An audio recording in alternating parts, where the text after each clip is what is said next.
tayo darako na naman sa ating panibagong aralin sa oras na ito at tayo naman ay magkakaroon ng isang pagtalakay at pagdaragdag ng ating kaalaman sa oras na ito.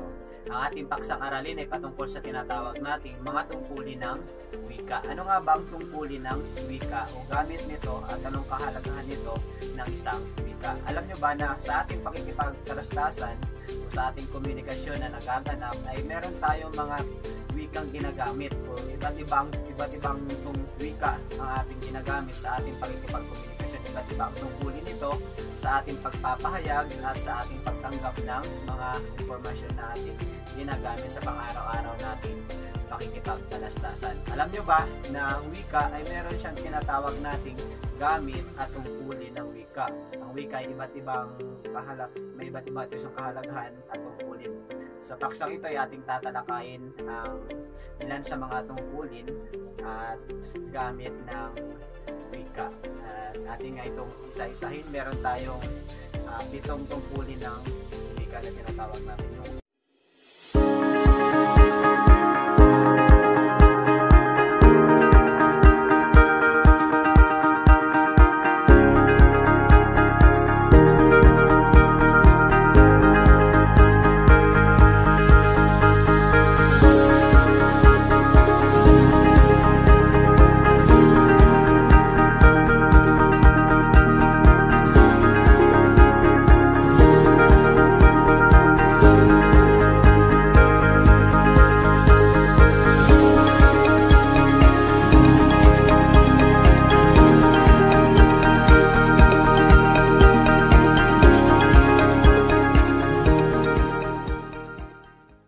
Yung tinatawag nating imahinatibo, meron din tayong heuristic na tinatawag natin. Ano nga ba ito?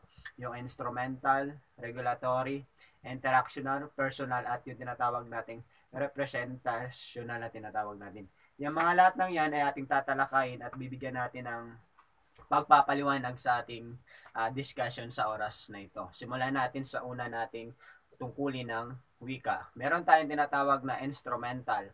Ang instrumental, ginagamit ang wika ng tagapagsalita para mangyaring maganap ang mga bagay-bagay. O pinababayaan ng wikang paggalawin, yung tinatawag nating manipulate ng mga tagapagsalita ang kanyang kapaligiran. Maaring humiling ang mga tao ng mga bagay-bagay o ng mga bagay at maging dahilan ng paggawa at pagkaganap ng mga bagay-bagay sa paggamit ng mga salita lamang. Yan ang gamit sa tinatawag nating instrumental.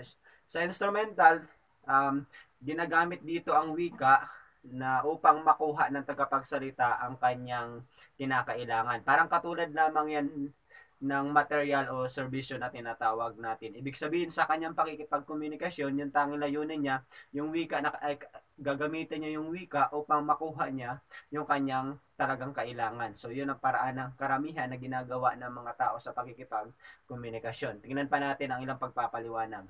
Ang nasa mga halimbawa nito, ng mga bigkas na ginaganap o yung tinatawag nating performative utterances na tinatawag natin. Ano nga ba ito? Yung mga bigkas na ginaganap katulad ng pagpapangalan, yung tinatawag nating pagbabansag. Yan, instrumental ang paraan ng pakikipag, yung gamit o tungkulin ng wikang ginamit diyan. Yung pagpapahayag, yung ating pagtaya, at ang iba pa yung pagmumungkahi, kapag ka nagbibigay tayo ng mga mungkahi, yung naghihikaya tayo, ginagamit natin ang wika, yun instrumental ang tawag doon. Yung pagbibigay ng panuto sa ating pakikipagkomunikasyon, yung pag-uutos, isa din siyang uri ng instrumental na tungkulin ng wika. Yung pagpilit, yung at marami pang iba, yung tinatawag nating pangangalakal. Yan, ang tawag natin dyan ay instrumental na paraan ng pakikipagkomunikasyon natin. So yan ang gamit ng tinatawag nating instrumental. Dumako naman tayo sa pangalawa. Ano naman yung pangalawa? Yung tinatawag nating regulatory. Anong regulatory? Ibig sabihin nito, gamit ng wika para alalayan ang mga pangyayaring nagaganap. Kasi pag sinabi nating regulatory, ibig sabihin, kinokontrol natin o kumokontrol tayo. So nag-aalalay o tinatawag nating maintenance of control. So maaring kasangkot ang sarili o iba. Inaalalayan ng wika ang pakikipagsalamuha ng mga tao. Itinatakda nito ang mga papel na ginagampanan ng bawat isa at nagbibigay daan para alalayan ang pakikisalamuha at nagbibigay ng talasalitaan para sumang-ayon. di sumang-ayon at pag-alalay at pag-abala o yung tinatawag nating disrupt sa gawa o kilos ng iba. Ito ang gamit ng wika na nagbibigay sa mga tao para alalayan ang mga pangyayaring nagaganap. Yan ang tungkulin ng regulatory sa tungkulin ng wika ang tawag natin doon. Kapag yung paraan ng kanyang paggamit ng wika ay para gabayan yung kilos o asal o paniniwala ng isang tao, regulatory na tungkulin ng wika ang kanyang ginamit. So, ito ay kumukontrol o gumagabay sa kilos at asal ng iba. Sa madaling sabi, ito ang pagsabi na kung ano ang dapat o hindi dapat gawin. Yun, paano nangyayari sa paanong paraan nangyayari ito? Ang ilan sa mga halimbawa nito, yung pagbibigay ng panuto. Pagka makikita natin sa ating slide, yan, di ba kapag nagbibigay tayo ng mga panuto katulad niyan, yan ang tawag diyan ay regulatory. Ano pa, yung mga direction na atin nakikita, yung mga sign, kapag tayo ay nagbabiyahe, namamasyal, nakikita natin yan sa ating mga kapaligiran, nakikita natin, ang tawag diyan ay mga regulatory na paggamit ng mga wika. Ano pa, yung mga paalaala, yung mga paalaala na ating nakikita at nababasa, ito man ay sa dyaryo o sa ano pa man o ito man pampaningin o pasulat na paraan na pagbibigay na pagkontrol sa kilos o galaw na o paniniwala ng isang tao. Ang tawag sa tungkulin ng wika na ginamit doon ay regulatory na tinatawag natin. At isa ding halimbawa yung mga recipe na binibigay, ayun ay tinatawag din nating regulatory. Ngayon, naunawaan nyo na kung anong ibig sabihin ng dalawa, yung kanina natin, yung tinatawag nating instrumental, saka yung regulatory na tinawag natin. Dumako naman tayo sa susunod pa nating tungkulin ng wika. Meron tayong tinatawag na representasyonal. Ano naman ang representasyonal? Gamit ng wika sa pagpaparating ng kaalaman tungkol sa daigdig o pag-uulat ng mga pangyayari, maaari ding ito'y paglalahad, pagpapaliwanag o na mga pagkakaugnay-ugnay, paghahatid ng mga mensahe at iba pa. So may nagaganap na pagpapalitan ng kaisipan sa tinatawag nating representasyonal na tungkulin ng wika. Anong ibig sabihin ng representasyonal? Ibig sabihin lamang nito, ito ay tayo nagbibigay ng impormasyon, kaya tinawag siyang represent. Ibig sabihin, nagbibigay tayo ng, maaari tayong magpaliwanag dyan, maaari tayong mag-ugnay, maghatid ng mga impormasyon o mensahe sa pamamagitan ng pakikipagkomunikasyon natin. Nagaganap ito sa pagpapalitan ng ideya o kaisipan na tinatawag natin. Ang tawag natin doon ay representasyonal. Halimbawa nito ay ang paggawa ng mga artikulo tulad ng halimbawa ng thesis, ang tawag natin dyan ay representasyonal. Yung mga research paper, yung mga pagsasalaysay o pag-uulat, pagtuturo, ang tawag natin dyan ay representasyonal at iba pa ng mga halimbawa nito. Yan. Dumako naman tayo sa sunod, yung tinatawag nating interactional. Ano naman yung interactional? Gamit ng wika upang mapanatili ang pakikipagkapwa-tao, kaya tinawag siyang interaction. Kasi ang tungkulin nito ay pakikipagkapwa-tao, pakikipagkomunikasyon sa hindi lamang sa sarili, maging sa ating sa iba pang kapwa natin o sa isa o dalawa pang tauhan. So bahagi nito yung tinatawag nating ito yung tinatawag din natin na yung party communion natin, ito yung mga di pinupuna, yung mga walang kabuluhan, yung tinatawag nating meaningless, o yung pakikipagpalitan na nagsasaad ng isang bukas na tulay, o yung meron tayong tinatawag dito na channel ng pakikipagtalastasan na kinakailangan. Yung tinatawag natin dito, meron tagapaghatid ng mensahe, tagatanggap, at meron itong mga daluyan na kung saan yun. Ang layunin lamang nito sa tinatawag nating interactional ay tinatawag natin ito ay nakakapagpapanatili o nakapagpapatatag ng relasyong sosyal. Yan ang pinaka tungkulin ng wika sa interactional. Magkaroon ng tinatawag tayong relasyon sa ibang tao. Yun sa paggagamit sa pakikipagkomunikasyon. Ang mga halimbawa ng wikang interactional ay tulad ng pagpapaalam, yung pagbibigay galang, o yung pagbate, yung tinatawag natin mga formulasyong panlipunan na tinatawag natin, paggawa ng liham para sa isang tao, pangangamusta, pagpapalitan ng biro, at iba pa na tinatawag natin. Ang tawag natin doon ay interactional. Dumako naman tayo sa susunod, yung tinatawag natin personal. Ano naman ang personal? Gamit ng wika para ipahayag ang katauhan ng isang tao, alam ng bawat isa na bahagi ng kanyang katauhan ang wika.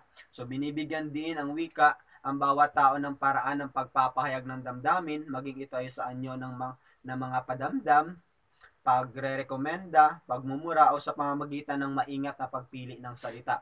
So maaari din magkaroon ng pagkukuyom sa sarili o pagbubulalas ng damdamin. Ang tawag natin doon na tungkulin ng wika ay personal na tinatawag natin. So diyan sa personal, maaari diyan yung tinatawag natin na ito yung na kung saan nagbibigay tayo ng sarili nating opinion sa pamamagitan ng sa isang particular na pangyayari. Pagre-recommenda, ito yung binibigay natin yung sarili nating palagay, maaari din ang sarili nating naiisip o nadarama, personal na nagamit ng wika. Kung nagpapahayag tayo ng ating nadarama, o kaya kapag nasasaktan, magiging o kaya naman kapag tayo masaya, ibinibigay natin yung sarili nating saloobin o paniniwala ang paraan ng pagpapahayag dahil tinatawag natin itong personal. Dumako naman tayo sa pang-anim, yung tinatawag nating heuristic. Ano naman itong heuristic na tinatawag natin? Gamit ng wika bilang kagamitan sa pagkatuto ng mga kaalaman at pag-unawa. So maaring gamitin ang wika para malaman ang mga bagay-bagay sa daigdig. Nagbubunga ito ng sagot ang mga tanong katulad ng ang konklusyon, pangatwiran, mga bagong tuklas, yan, pagsubok sa mga hypothesis, tinatawag natin, ang paraan na tinatawag nating heuristic.